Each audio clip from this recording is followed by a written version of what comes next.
ಅಂಗಡಿಗೊಂದು ಗುಡಿ ಪೂಜಿಸಿ ದಿನವಿಡಿ ಪತಿಯೊಳಗಿರುವಳು ಸತಿಯು. ಸತಿಯು ಅವಳೇ ಮತಿಯು ಅವಳೇ ಬಾಳಿನ ಹಾಡಿಗೆ ಶ್ರುತಿಯು.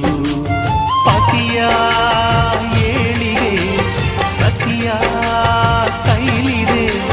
ಪತಿಹಿತವೇ ಸುಖ ಮಾಂಗಲ್ಯವೇ ಮುಖ ಎನ್ನುವ ಸತಿಯೇ ಉಸಿರಿರು ತನಕ.